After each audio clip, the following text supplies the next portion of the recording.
Panibagong araw, panibagong vlog. So for today's video guys, samahan nyo nga muna kami dahil nga tayo ay magpunta nga sa dati naming bahay. Habang nga tinatapos ko nga yung project na ginagawa ko, ay bigla nga pumasok nga si kuya sa kwarto at inaya nga ako na magpunta nga kami sa bukid, sa dati naming bahay. Kaya naman ang saya-saya ko nga talaga dahil nga makakapunta na ulit nga ako dun dahil nga matagal na talaga ako hindi nga nakaakyat nga dun. Kaya naman hindi na ako nagdalawang isip na sumama nga dahil nga na-miss ko nga din talaga tong lugar na to dahil nga dito nga talaga ako dati nga nakatira. Dito nga sa part na to ay binidyo ko nga talaga to dahil nga gusto ko nga talaga makita nga yung dati ko nga ang school na pinapasukan ng elementary nga. Alam ko nga talaga ibibisita nga lang kami dito pero hindi ko nga talaga inaasahan. Nakukunin para namin talaga yung tubo nga na pinakuha nga ti Papa. Alam ko nga talaga nung una yung tubong plastic nga lang kaya naman naisip ko hindi nga ito mabigat pero sumagit nga talaga yung legs ko nga dahil nga ang bigat nga talaga ng bakal na yun. Pinatong lang kasi nga siya sa legs ko kaya naman sobrang sakit nga talagang legs ko dahil nga bumagsak-bagsak pa nga talaga to. Dito nga sa part na to ipaparilin ko nga sa inyo kung ano nga talaga katahimik sa lugar na ito.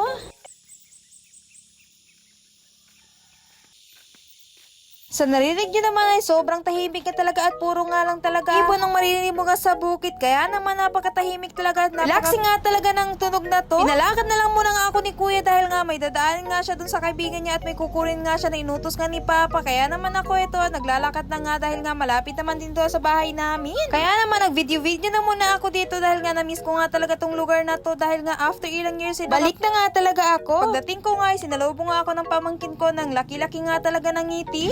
Sila na nga pala nakatira nga dito sa luma naming bahay dahil nga kami nga ay dito na nga kami nakatira nga sa baba. Then after nga ay naghiram nga ako ng suklay nga sa kapatid ko dahil naman talaga yung buhok ko ay ewan ko na lang dahil nga sa lakas talaga ng takbo ng kuya ko. Ay plus na nga kasi talaga ng hapon nang naisipan niya nga umakit nga dito kaya naman grabe naman talaga sobrang lakas talaga ng takbo ng motor niya. Di tao kung hindi ka nga talaga hawak na mabuti ay naku te lilipat ka. After ko magsuklay eto naman binuhat ko na nga muna yung pamangkin ko dahil nga gusto niya nga pumunta sa kanyang mama pero nung nakita nga yung camera ay grabe naman talaga yung ngiti ng batang ito. Ito nga, nagtingin-tingin na muna nga ako sa mga tanim bulaklak ng kapatid ko dahil sobrang dami niya nga talagang tanim at sobrang hilig niya nga talaga sa mga bulaklak. Nakikita niya naman, dami niya na nga talagang collection ng mga ito. Nga daw kasi talaga yung kasiyahan niya nga dito nga sa bukid dahil nga talaga yung mahilig nga talaga siya sa mga bulaklak na magtanim-tanim nga. At kunento niya nga talaga ngayon nangyari nga nung Valentine's. Nagising niya nga sa umaga, sinabihan nga siya ng asawa niya na may surprise nga daw siya at nandun nga daw sa may kusina. Kaya naman dali-dali talaga siyang gumising at pumunta nga sa kusina. Punta niya nga sa kusina ay nakita niya nga talaga nga yung bulaklak na tinanim niya nga kaya naman hindi nga siya medyo nga natuwa at medyo nalungkot nga siya at tinanim niya nga talaga ito dahil nga nasayangan nga talaga siya sa bulaklak niya. Aruy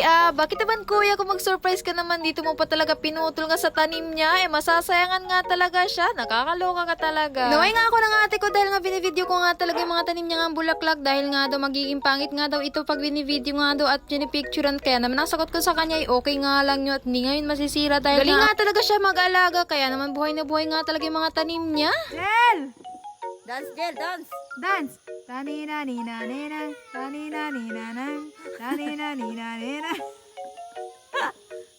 Ito namang pamangkin ko, kahit nga gano'n na siya kalayo, kung sasayawin mo nga talaga, isasayaw nga talaga ito. Naglambing-lambing na nga talaga tong pamangkin ko dahil nga papauwi na nga kami dahil nga ginagabi na nga talaga at gagabihin pa nga talaga kami sa daan. Ito na nga talaga papauwi na nga kami. Nakikita nyo naman sa video, ay naku, ang bigat-bigat talaga niyan dahil nga bakal nga ito. Kaya naman hanggang dito na lang muna ang ating mini vlog for today's video mga guys. Salamat sa panonood and see you again sa next vlog. Bye-bye!